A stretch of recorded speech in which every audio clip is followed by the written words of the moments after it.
This is His Novin Joneslin. The topic is about the cryogenic techniques and in manned space. So these are my contents. So cryogenic technique is used in many fields nowadays. So it is about the production of extremely very cold temperatures. And this word cryogenic derived from a Greek word called cryos, which means the production of freezing cold. And it can be we can also say that keeping a very low temperature state. So in this cryogenic, we will study about it is a branch of science which we dealt with what will happen to the materials when we exposed it to the very low temperatures. So these cryogenics are developed after the numerous attempts by the 19th century scientists. So the procedure of this consisted cooling the gas by immersing it in the bath of ether and dry ice. Then it will be pressurized the gas until it will be liquefied.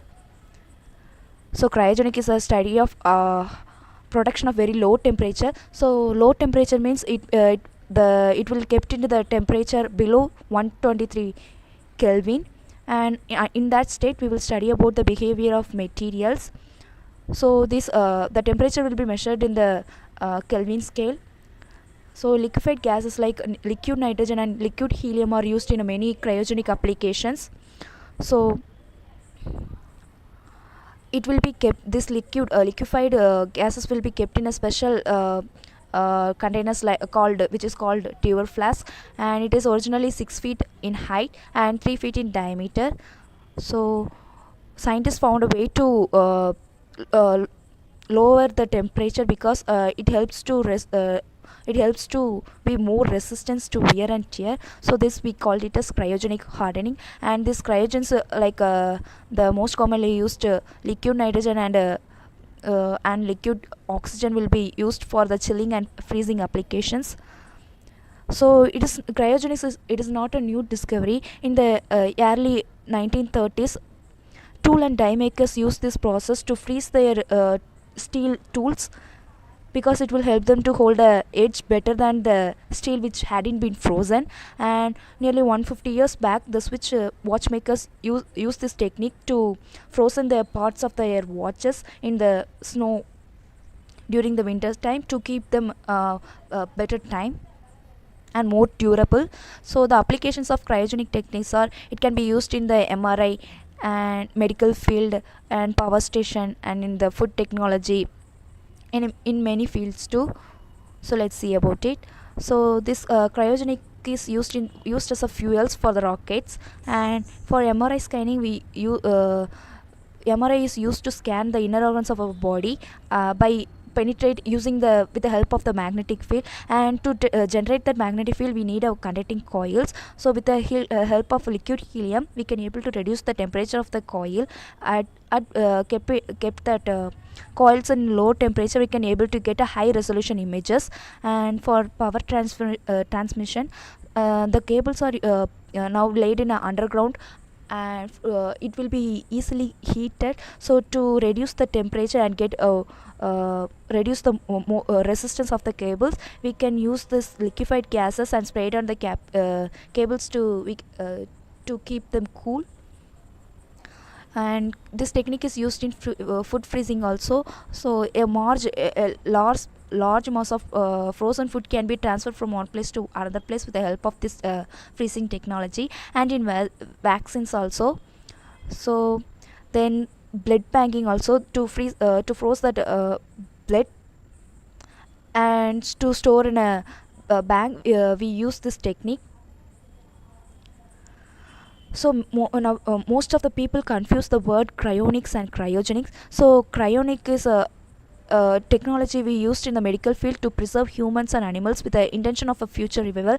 But cryogenic is a whole it is like a tree, and cryonics is the one of the branch of the cryogenics. So cryogenic is about the study of very low temperature metals. So cryogenics and NASA astronomers use this technique to uh, used in the sensors, because once we develop the more sensitive sensors, they can able to detect the weakest signals even from the far celestial bodies. So to get more sensitive make the your sensors be more sensitive, they need to cool down that. So for that we need that this cooling techniques.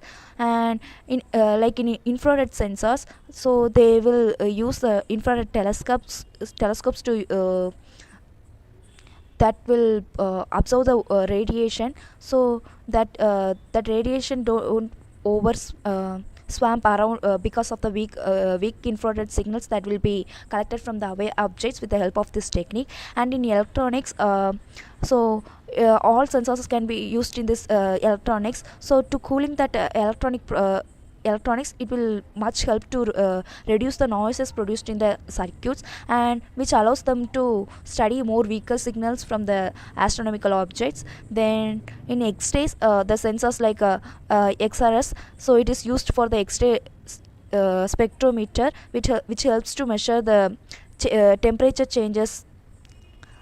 And when the sensors used in this are kept in the cold temperature, so it will be easier to measure the temperature changes.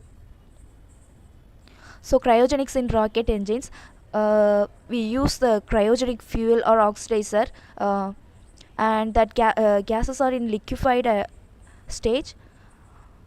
So when we use these engines, it will be more efficient, and it helps to achieve a lot, like how the Saturn V rocket project. And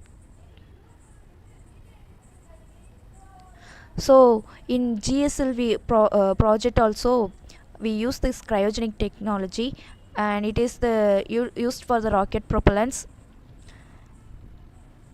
Then building a rocket stage with an engine that runs off such propellants means overcoming an engineering challenges, because it will produce a highest energy efficiency for rocket engines. Cryogenic techniques in manned space, the ISRO is now using this technology for the Gaganyaan project, so which is India's human spaceflight program. They conducted a lot of tests and trials for to make that engine efficient in a way, in an efficient way. So cryogenic depot design principles. So most of the concepts for large orbiting complexes requires multiple launches to depot in a space. So for that we need a lot of missions to transport large quantities of cryogens to store the orbital complex. So space age technology isn't just about we think that in the science fiction movies, then agencies like NASA and ISRO improved a lot of implement a lot of variety of ideas to make that impossible things to happen possible. And these cryogenic materials are very much useful in the propellants in rockets. Thank you.